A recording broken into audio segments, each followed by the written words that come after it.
Part 2।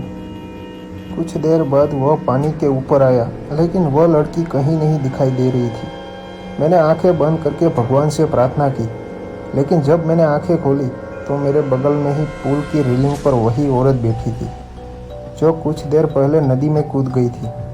वह किसी जंगली जानवर की तरह पुल की रेलिंग पर बैठी हुई थी और नदी में सूरज की तरफ देख रही थी। मैं मन ही मन सोच रहा था कि तभी मुझे लगा कि ये औरत नहीं बल्कि एक चुड़ैल है, और मैं डर के मारे कांपने लगा और जोर से चिल्लाया, सूरज। तभी वह चुड़ैल ने मेरे तरफ देखा और वह जैसे ही देखा मेरा सिर से पैर तक कांपने लगा। उसका चेहरा काला और आंखें पीली थी। माथे पर बड़ा सा कुमकुम था और नाक में बड़ी सी नथी। उसके नुकीले दांत उसके मुंह से बाहर निकले हुए थे और उसके नाखून जंगली जानवर की तरह लंबे और नुकीले थे। चुड़ैल, क्या हुआ? मुझे ढूंढ रहे हो? सूरज पानी की सतह से हमें देख रहा था। उसे भी पता चल चुका था कि ये कोई औरत नहीं बल्कि ये एक चुड़ैल है। सूरज हमें चौड़ी आंखों से देख रहा था। मैंने सोचा, अब ये चुड़ैल मुझे इसी पुल पर चीड़ फाड़ कर मार डालेगी और फिर मेरी कच्चे मांस को चबा चबा कर खा जाएगी, क्योंकि मैं अकेले ही उसके पकड़ में आ गया था। और डर के मारे मैंने अपने पैंट में पेशाब कर दी। चुड़ैल, डरो मत, मैं तुम्हें नहीं मुझसे अपने साथ नदी में ले जा रही हूँ। जब मैं ये सुना तो मेरा दिल डर से दहल उठा। मैंने सूरज से चिल्लाते हुए कहा, सूरज, जल्दी से पानी से बाहर निकलो, नहीं तो यह चुड़ैल तुम्हें पानी में ले जाएगी। सूरज पूरी तरीके से डर गया था। इसके हाथ पैर सुन्न हो गए थे।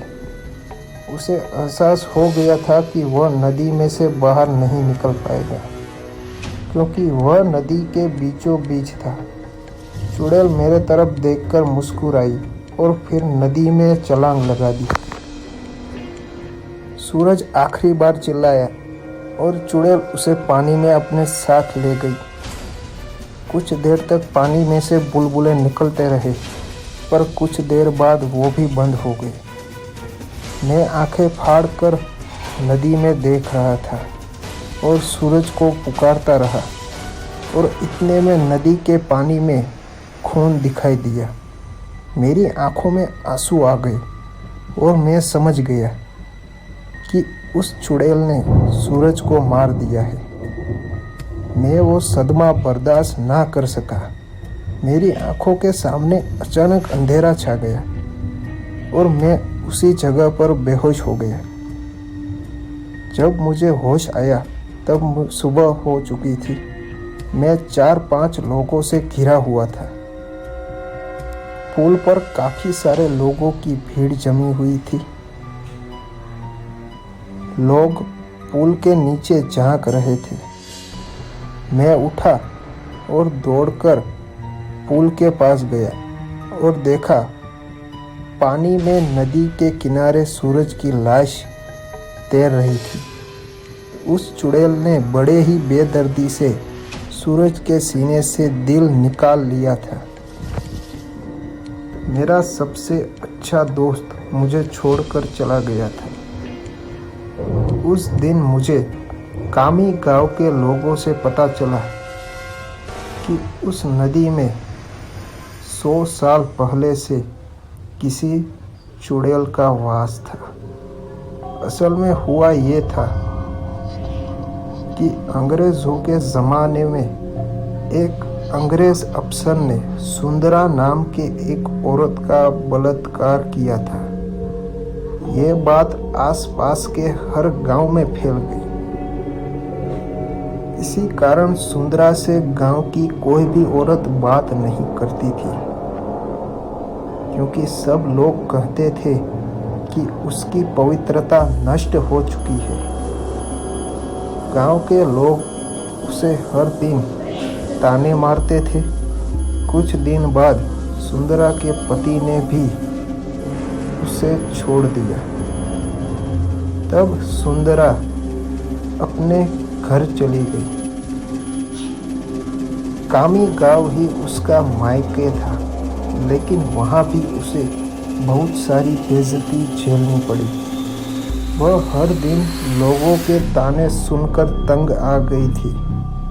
इसलिए एक दिन पूर्णमासी की रात सुंदरा ने कामी गांव के एसटी जॉर्ज ब्रिज से नदी में कूदकर खुदकुशी कर ली।